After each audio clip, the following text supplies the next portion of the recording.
Отыра қойыңыздар. Көкейлеріңіз қалай? Олай болса сабағымызды бастайық. Біздер бүгінгі ерекше сабақ өткелі тұр. Сол себепті психологиялық ахуал жүргізейік. Ең бірінші мен сіздерге өзім туралы, әркімнің аты туралы айтып шығамын, иә? Мысалы, мен орнықты орнаймын. Гүлназ, сіз айта қойыңыз. Мен Гүлдежан Әбіләзім. Мен Нұрман Нұрсайған. Мен Адам Айсаған. Мен Ақкөңіл Ақсет. Мен Ерімді Мұхаммед. Мен Қанатты Мұхаммед. Қамбет? Ақкөңіл Ақниет. Адал Ақкен. Келеді? Ақкөңіл Ақниет. Адал Аманғали. Нұрлан Нұрман. Қайрат Қайрат. Батыл Бекарс. Жақсы. Олай болса, осы аттарыңызға сәйкес, осы аттарыңызға лайықты азамат пен азаматша болады, иә? Жақсы. Олай болса, оқушылар сабақ бастамас бұрын топқа бөлу өткіземін. Бірінші, әрбір топтан келіп Тілеухан, кел, Аманғали, Ахмет келіп. Өзім таңдаймын деген бөлім бойынша әркім өзі оқушыны таңдайды. 3 топқа бөліп тез-тез айта алмайды. Иә? Мен Мұхаммед таңдайды. Келесі. Мен Аманкелді. Мен Нұхан. Кел. Алдыңызға тұра бер, Так, келесі, Мұхаммед. Мен Нұржайын Атамын. Келесі, Нұрхан. Так, сосын, сұға бөлдік па, отыра қояйық. Сіздерге сабақтың соңында күнделікке формативті бағалау 6-ға дейін 3-тік баға, 6-7 4-тік баға, 8-9-10 болса да 5-тік баға өзін қоятын боламын. Соған жұмыстанайық, әр оқушы өзіне балдарын есептеу болсын. Ал келесі неге тапсырма стикердегі жауап деп аталады. Мына жердегі жауапта біреуінде сұрақ, біреуінде жауап бар. Біреуі тез-тез сұрағын оқимыз, келесіні жауап береміз. Түсінікті ғой, иә? Мына топтағы оқушылар қайда? Келіп отыра қойыңыз сіздер. Ала ғой, біріңіз.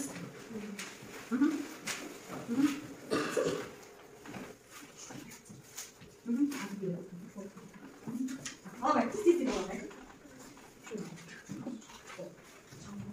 Жақсы. Дайын отырамыз. Жақсы. Ал оқушылар, біз алдыңғы өткен тақырыбымызды қайталап өтейік. Ең бірінші, кімде сұрақ? Оқиық. Жауабын айтамыз соған. Қожахмет Яссауидің еңбегі. Кімде? Қожахмет Яссауидің еңбегі. Қожахмет Яссауидің еңбегі.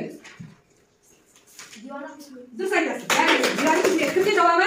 Кімде жауабы? Неге айтпаймыз? Иә, кімде сұрақ бар? Оқиық. Абу Райхан Аль-Бирунийдің шығармасы. Иә? Я масыл ескерткіштері өткен буындарды ескерткіштер. Жақсы, дұрыс. Я келесі сұрақ кімде? Оқиық ол жақта? Әл-Фараби қай жерде дүниеге келді? Жақсы. Келесі сұрақ? Ахмет Үйгебейдің дастаны.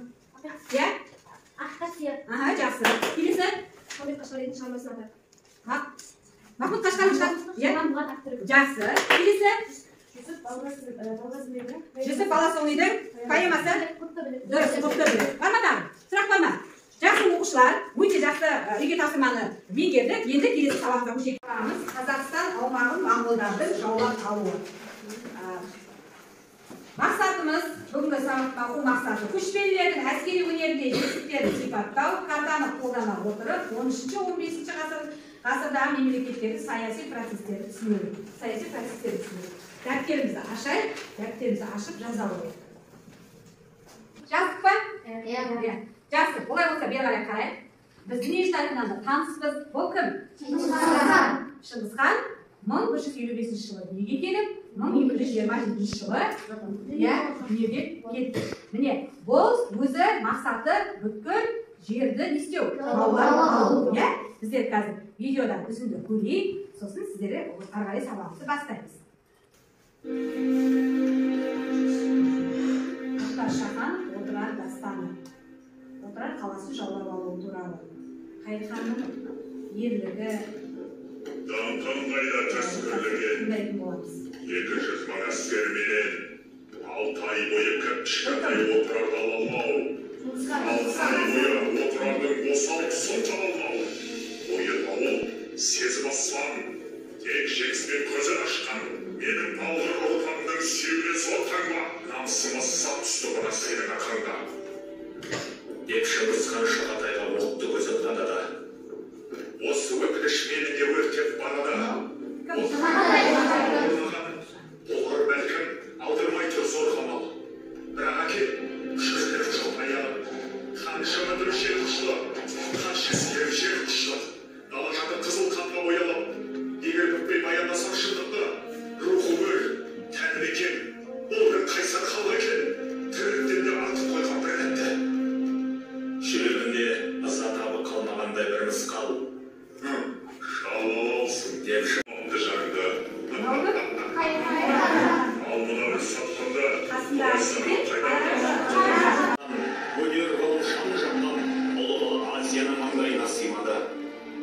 3 күннен соң 2 адамды Шыңғысханға алып келді. Оның бірі атаңызға айналған 6 ай бойы отырарды Апшыған деп арпалысқан қайраннан отырардың қайратты хан еді. Екіншісі қара түнде қаққан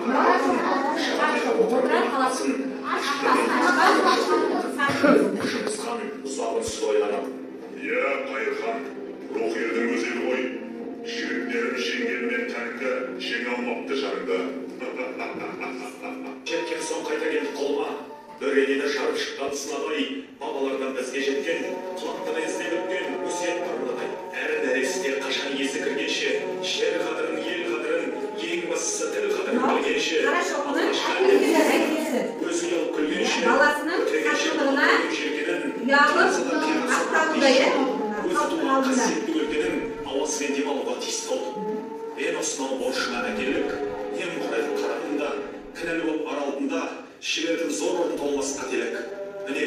Жақсы. Үйге қараймыз, иә? Енді жұмыс жасайық, оқулықтарымызды ашайық.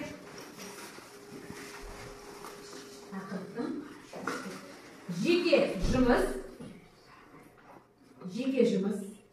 117 бетті ашып, мәтінмен жұмыс жасаймыз. Ашық тест тапсырмалар, аша қайтты. Тез орында, әр оқушы тез жауабын жаза қойды, тақтан оқи қоямыз.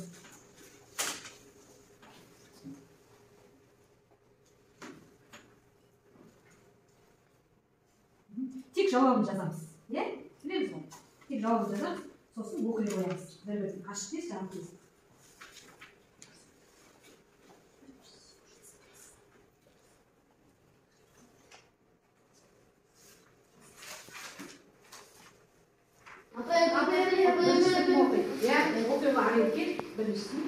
Моңғол ақсүйектерінің құрылтайы 1206 жылы көктемде болып, онда кейін Чингис барлық моңғолдардың әміршісі етіп жарияланды. Қайсыдан оқиғы? Шыңғыс хан нақыл сүлдеріне әскер және азаматтық заңдарын жасақ жандар. Ол Шыңғыс ханның сегізу сәтінде дейін жұмбақ сан деп аталады. Қағазды алып, барлығын бірдегі жаза қоясыздар. Ал, фломастер аламыз. Тағы. Ал, тез айтша қояды. Біріншісі, екіншісі, үшіншісі, төртіншісі, бесіншісі, жақсы, олай болса бойымызды сергізді. Енді 3 қадамдық сұхбат. 3 қадамдық сұхбат. Ақбет қағаз аламыз. Ақбет қағазға тұлғаның елді нығайтуда рөлі мен қызметі қандай, екінші елді қалай қорғады және аумағын күшейтуде әрекеті қандай, әлсіз жақтары болды ма, болса жазып қорытынды ой жазамыз. Тез жаза қойып, бар ма? Мені жаза беріңіз. Сіздер де сол жаза беріңіздер. Сіздер қорытынды жасаңдар. Осы бүгінгі сабаққа қорытынды жасаңдар, е? Сіздер Қайырхан туралы жазыңдар. Бар ма? Жаза беріңіз. Ашып, жаза беріңіз. Шыңғыс ханды алдында сіздер Қайырханды алып, сіздер қорытынды жасаңдар осы. Ауызша да айтуға ойлады жинақтап, жаза беріңіздер. 5 минут уақыт берейін.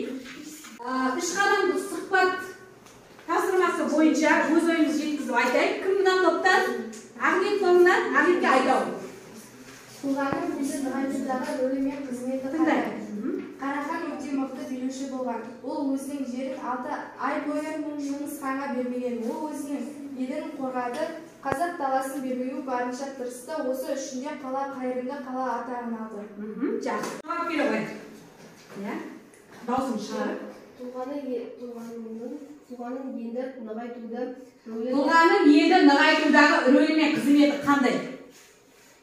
Моңғол мемлекет патриархы тайпаларды біртұтас халыққа біріктіріп, өзара қырқыс соғысты тоқтатты. Шыңғыс хан өз халқына былай деп мәлімдеді: мен өз бетінше жүрген ұсақ белестерді, мұқтаждықта және езгіде жүрген адамдарды бағындырды, мен оларды жинап біртұтас еттім деді. Жақсы. Келесі қалай қорғады? қалай қорғады және албанын күшейтудегі әрекеті қандай? Шыңғыс ханның өзінің ұлығымен, ақылымен елін өзі күшейтті. Жақсы. Тағы колхоз бағдарламасы арқылы мына жерге өздеріңіз келіп жүгірткен оқушылар орындай қоямыз, иә?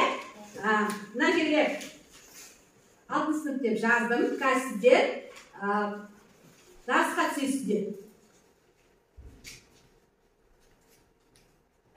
6 сынып. Осы Шыңғыс хан тақырыбы туралы сұрақтар шығады, соған жауап береміз, иә? Бірінші. Мұхтар Шаханов отырар, дастарын аттырып. Кел, Жайна, кел ал. Хақиқат па, жалған ба? Қояйын. Иә. Дұрыс па? Жақсы. Қайда кел. Бірінші орындамыз. Келесі. Кел, қара шоқы отырар, қақпасын ашқан салқын. Жақсы, кел ал, келесі. Кім шығар? Мында шықты болсын. Шыққаныңызға кел ал. Бірінші орында келе жатырмыз. Келесі ең соңғы сұраққа Асиып шақырам. Дұрыс па? Кел Асиып. Бірінші орындамыз. Соңғы сұрағымыз. Шыңғыс ханның 3 ұлы бар. Тыныш отырам, көз білсін.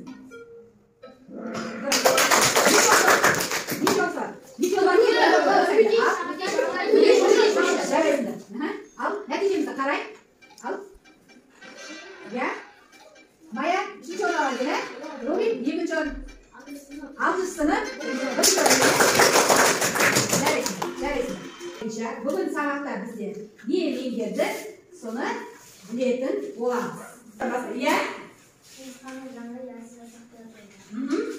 ханның жаңы ясақ деп аталады. Жақсы, қосып айта береміз. Қазақстан аумағын үш үлкен ауданның ұлыстары құралына енді, ал ең кіші баласы Моңғол елін жаулап алды. Жақсы. Тез оқимыз. Шыңғыс ханның 4 ұлы бар: Үгедей, Шағатай және де Төле. Біріктіреміз, бұл тездетеміз.